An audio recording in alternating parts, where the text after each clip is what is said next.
Hey, what's up guys, it's Disturbed, and today I'm going to be showing you guys the very best build to run in patch 1.4 for killing NPCs as fast as possible, so a DPS build for PvE. You can solo with this build like I am in the gameplay here, but it's not meant for doing solo content, and more or so revolves around playing with a team. So if you're a solo player and just want to see an amazing build that will keep you at full health all the time and do pretty good damage, I made a video on that a couple days ago, so feel free to check that out. But this build is specifically meant for playing with a team and pretty much, like I said, just doing as much damage as humanly possible. So you can melt through NPCs while running incursions, AVTs, the underground, etc., whatever it is that you're doing. So you can farm super efficiently, get all the gear you need, get all the Phoenix credits you need, etc. So without further ado, let's get right into the build. Alright, so starting off, let's take a look at the gear sets that I'm running, and then I'll go into my firearms, toughness, skill power, look at my guns, and I'll look at individual gear rolls, talents, skills, the usual stuff. Now, before I get into it, I just want to mention that everything is not perfect, and I will be going over everything that I could be improving upon, but I have made the build pretty damn nice so far. And as you can see in the gameplay in the beginning, I'm just melting through NPCs. So the build as it stands is going to be really good. But starting off, as you can see with the gear sets, I'm running 4 pieces of Hunter's Faith, the Reckless Chest, and Savage Gloves. There are a lot of different builds that you can use for PvE. Alpha Bridge is amazing, but to do the absolute most damage that is possible, you're going to need to run 3 Hunter's Faith, because against NPCs, getting extra headshot damage is amazing because it's really easy to land headshots like you can see in the gameplay.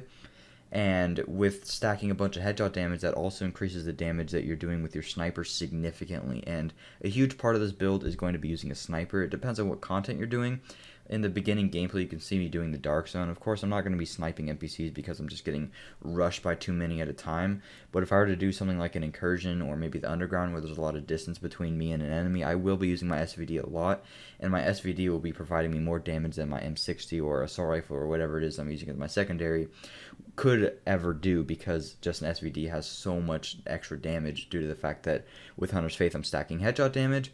And because of the RPM and the base damage on an SVD is just insane, because you can just spray shots and hit them for really, really hard. But long story short, 3 pieces of Hunter's Faith, the headshot damage, the way that it scales is really odd, but actually look at it as 32% headshot damage. Multiplicatively, the way that it scales is really, really weird. But basically just look at this as 30%, because it's when you actually figure out how much it adds, it actually ends up being 32%, and it multiplies it of your current headshot multiplier. I don't know why it does this, but just trust me, I've tested it. It's 32%. So a lot of you might be wondering, why are you running 4 pieces of it then if you only need the 3-piece bonus, if that's all you care about? Because the 2-piece bonus isn't that great. 20% optimal range, really not going to make a difference with an LMG, which is optimal range is like 40 meters, and a sniper, which is even higher.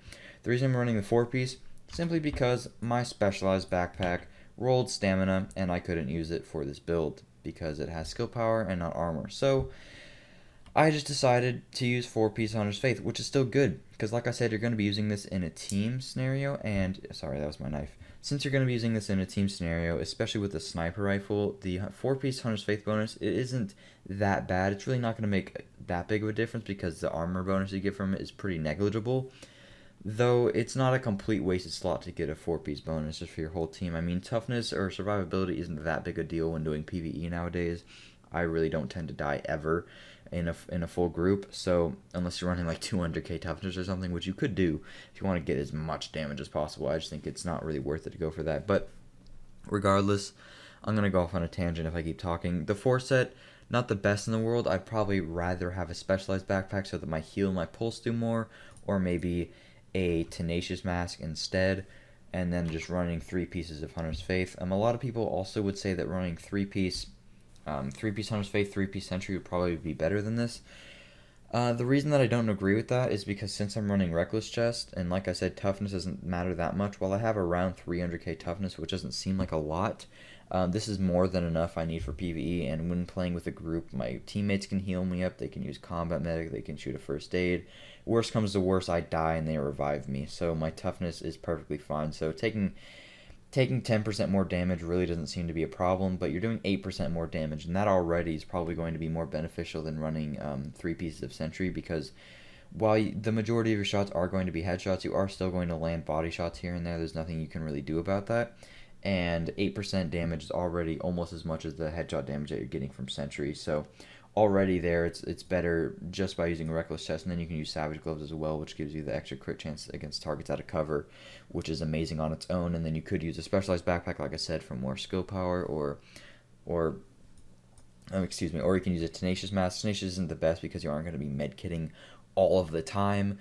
But, I mean, hey, if that's all you really have, it's fine. I'd say just 3 Hunter's Faith, and then some other stuff now. Another great gear set, like I said, is Alpha Bridge, but that's the only thing that's going to even hold a candle to Hunter's Faith in PvE. It's just that Hunter's Faith is going to be giving you way more damage than anything else because, like I said, you're going to be prioritizing the use of an SVD or a sniper. Even with an LMG, the headshot damage is still amazing. Like, you can, in the beginning clip, I'm going to refer to this a lot, you can see me just melting the NPCs, like just doing so much damage. While Alpha Bridge is still really good, I still would rather be running Hunter's Faith with 3 high ends. That's just what I like to use.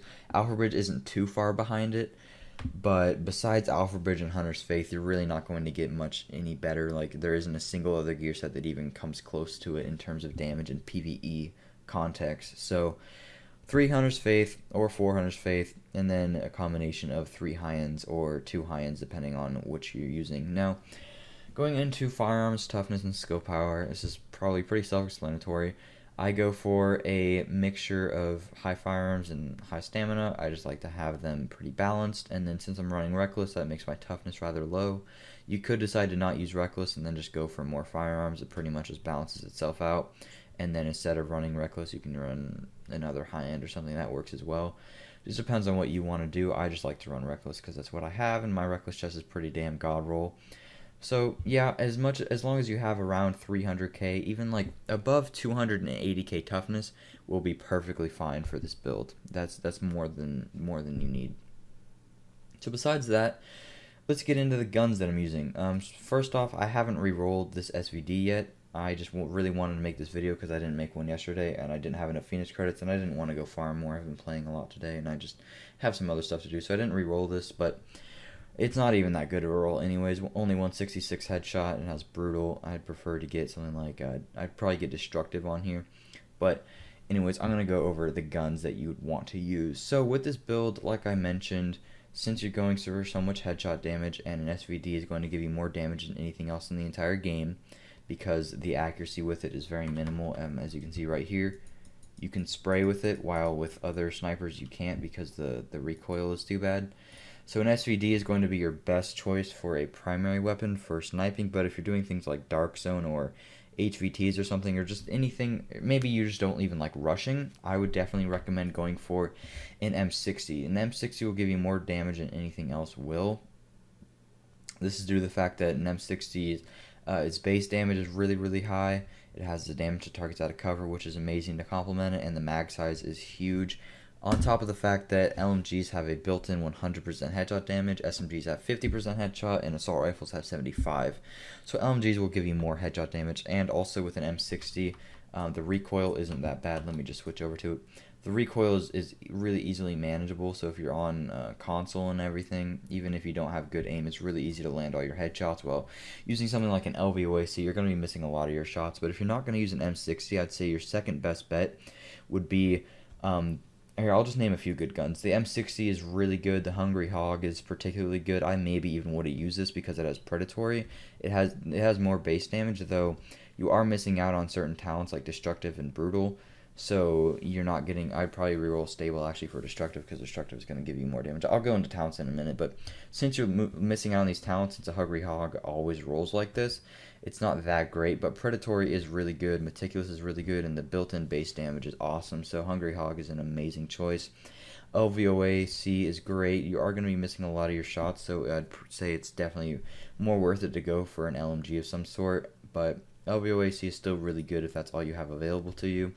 Another great thing is the Pecan. You can pick this up at the Advanced Weaponry Vendor. It rolls Destructive and Ferocious, which are the two best talents you can get for PvE, and then pair that with Brutal, especially with running Hunter's Faith.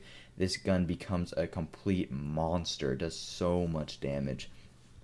But my M60 ends up doing a little bit more damage than the Pecan does, even though it's not as well rolled as it. But going into gun talents, Destructive is going to be the very best. It's going to be the best talent you can get for PvE. this very right next to brutal. If you're using your sniper rifle, brutal is probably going to be a little bit better. It kind of really depends. Sorry, Antish. It really depends, but I would say destructive still probably going to be the best, just because this stacks multiplicatively. So basically, just see it as 15% extra damage, and it works against enemies' armor, but that's that's like 95% of their health anyways. So destructive is probably the best you can get. Brutal, really good because you're complementing the fact that you're using a lot of headshot damage, and since the 3-piece bonus for Hunter's Faith is multiplicative, adding on brutal will actually give you more headshot damage. Will give you more, so like 15 or 16%, because of the way that it scales with Hunter's Faith. So that's really good. Ferocious is really good. Extra damage to elites. Everything else that's really good would still be good. So responsive, competent, etc., etc. But I'd say the very best to get would be destructive, brutal, and ferocious. Same thing with your sniper rifle. And then for the mods on both of these guns, pretty simple. Just go for headshot damage everywhere that you can. So, now that we have the guns out of the way, again, to reiterate, you want an LMG and a sniper, or an assault rifle and a sniper. You can actually use a shotgun if you want. Shotguns are really good too, I didn't mention that. If you're going to use a shotgun, I'd say probably use an SASG. I don't particularly like using shotguns, but if you want to use a shotgun, you can. Now, we're just going to go into specific gear rolls. How am I actually making myself do so much damage? So, let's see. Starting off with the chest piece, a lot of my, by the way, a lot of my Hunter's Faith gear is like perfectly rolled, and then I have this garbage holster, 884 firearms, 897 stand, just terrible, but everything else is amazing, and you'll see it in a second. But the armor roll on this could be higher. It's not the best in the world, but has a 997 stand roll, which is awesome, and I went for armor and damage to elites. Damage to elites, just stacking as much damage as possible. This stacks multiplicatively, just adding on to the fact that I'm doing a shitload of extra damage. Got my mask here, rolled for 1,005 stamina, 8% damage to elites, amazing, stacks multiplicatively, doing a lot of damage. Enemy armor damage, same thing, multiplicative damage, just amazing, extra damage. Stack them all on top of each other, you're doing a shitload of damage. Same thing here. This is probably the worst Hunter's Faith roll I have, 968 on the stam roll for the knee pads, not the best, but I got armor and enemy armor damage. Again, just stacking as much enemy armor damage and damage to elites that you can everywhere you go. Destructive, brutal, ferocious, enemy armor damage, damage to elites, enemy armor damage, damage to elites. It's just doing that is going to make sure that you do as much damage as you can. Then on the backpack, let's just check the roll. 998 firearms roll, pretty nice. Got a decent armor roll, not the best in the world. I think it could be improved by a little bit, but hey, still pretty good. Obviously, you're going to be going for armor on there. And then on the gloves, these are interesting. These are interesting. For PvE, it's not as cookie cutter. As you can see, I actually have the max roll of firearms here. But I had to roll these from electronics, so that's why they aren't perfect like how I'd want them to be.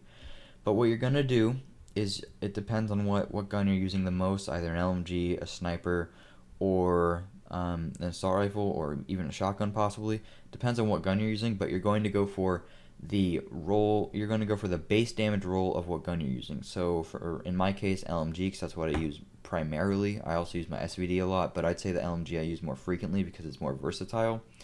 So I'd go for LMG damage, and then I would go for either crit damage or crit chance. Either or. I haven't done the math to figure out which one would be better, but I don't think it's going to make that significant of a difference. So either crit damage or crit chance. Get one of those two. Don't get both. Then what you're going to do is go for damage to elites. Damage to elites is going to give you more damage than LMG damage would, than crit damage would, and crit chance would, because it's going to stack multiplicatively again against elites. And 10% or 9%, however much it is, like 9. It's like it goes from 8 to 10%. I'm pretty sure. I think max on gloves is 9%, but whatever. Let's just say 10%. 10%, since it stacks multiplicatively, 10% of 18.6k. It's gonna, I mean, you just stack on all the other numbers, but whatever. 10% of 18.6k is going to be 1800, alright? That's automatically more than this, and then that's more than 14%. Or it's not more than 14%, but the way that this stacks is, I'm not going to be critting, even if I have max crit chance, which I don't. Even if I do, I'm only critting 60% of the time. And that's, with damage to elites, is 100% of the time. So damage to elites is going to be better than crit damage or crit chance ever will. So you want to go for LMG damage, crit damage and or crit chance, and damage to elites. Hopefully I didn't draw that out too long. I just wanted to make sure that made sense. And then for my garbage holster, of course, you just want to go for armor. And then, just like everything else, gonna go for armor on every single piece of gear. You can decide to go for crit chance if you want. I just don't think it's worth it. I think you still want to maintain a decent amount of toughness. You can do that if you're really not worried about it, and if you're just like constantly behind your group sniping, then you can go for crit chance just to maximize as much damage as possible. But for me, I don't really do that. And then for my performance mod, since I don't really have any that's good, I just have first aid self heal and pulse crit chance on mine. I only had 2 pulse crit chance. I probably should have bought more when they were available, but hey, first aid self heal isn't bad at all. Now going into my skills, pretty self-explanatory. I'm going to be using a heal always. Heal is Bay. And then for the other skill, this is really just dependent on what your group is running. If you're running specialized and then you have pulse crit chance mods, running pulse is probably going to be a must for you since you're obviously stacking for that, and your pulse will be really powerful. But otherwise, you can have a teammate run pulse. You can run flashbang for CC, fire turret for CC, seeker mine cluster for CC, or gas or fire, maybe even this if you want for damage resistance or something. I don't know. It's just up to you. By the way, CC means crowd control, so just like stunning the NPCs and stuff. I'm pretty sure you guys know what I mean. So it's really just dependent on what your group is running and what you personally like to use. Now, the talents, these can be switched up a lot. The way I have it set up right now is specifically for PvE. So as you can see, I got Tactical Advance, complete a cover-to-cover move to increase weapon damage by 2%. I often forget to use this ever sometimes when I have it equipped, which is probably the only downfall, but this is going to give you a ridiculous amount of damage. I made a video on it, I'm sure a lot of you seen it, but just as you can see right there, 385k DPS. I move from there to here. I think that's self-explanatory. So tactical advance is an amazing talent. And then I use on the move. This is just because I wanted to have at least one talent that will give me some form of damage resilience. This is just because I'm moving a lot with my LMG. Oh, computer, it's okay, shh, it's okay, sorry. Computer had a shit fit, alright. So on the move is great. You can also use combat medic to heal your teammates. You can use critical save, use a mecha during low health. I just think on the move is going to be up more than critical save will be, so that's why I decided to go for that. Precision is awesome if you don't have 2 pulses in your group. I think it's worthless if there's more than 2 pulses in your group because all the NPCs will be pulsed. But if you don't have that many pulses, precision will be great to make sure that you always have that passive crit chance and crit damage going. Stopping power is awesome, especially with the fact you're stacking so much headshot damage with this build. Suppress a hostile to increase headshot damage by 25%. I'm probably going to be making a video shortly in the future showing how powerful this is. 25% damage is not a number to mess with. It's a lot of extra damage. So if you can get that to proc, it's going to be, you're just going to have a field day and do a shitload of extra damage. And then I have one is done, of course. Headshot a hostile to have 50% chance of not consuming the bullet. With an M60, this is amazing. This basically, theoretically, makes my mag size almost 300 because I'm getting 50% of the bullets right back and I'm prioritizing headshot damage. And so I'm going to be landing as much headshots as humanly possible, which by itself would already give me more damage. So I do that anyways, but stacking on one is none with stopping power and so much extra headshot damage. Stacking headshots is a very crucial part of this build. One is none just makes it that much better.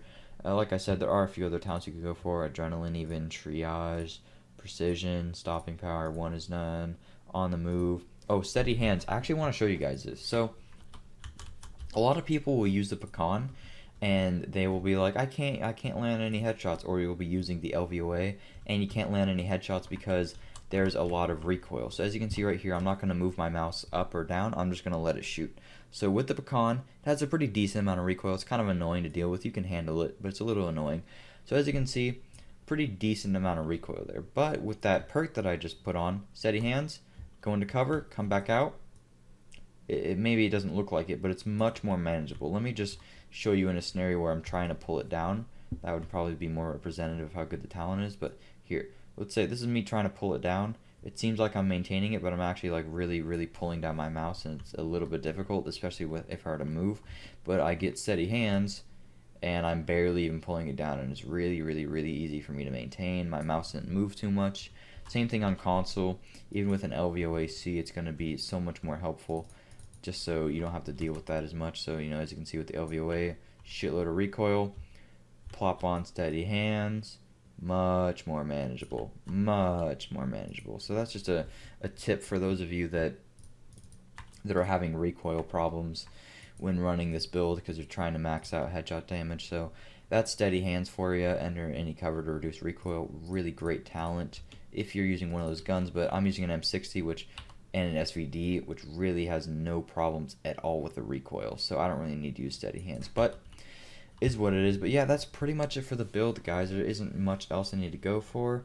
I just make sure to get damage release and enemy armor damage everywhere, and just go for how I set it up, and you'll be doing just insane amounts of damage. But yeah, that's pretty much it. Thank you guys so much for watching. If you enjoyed or learned something, please make sure to drop a like and subscribe for videos similar to this one, and I'll see you guys later.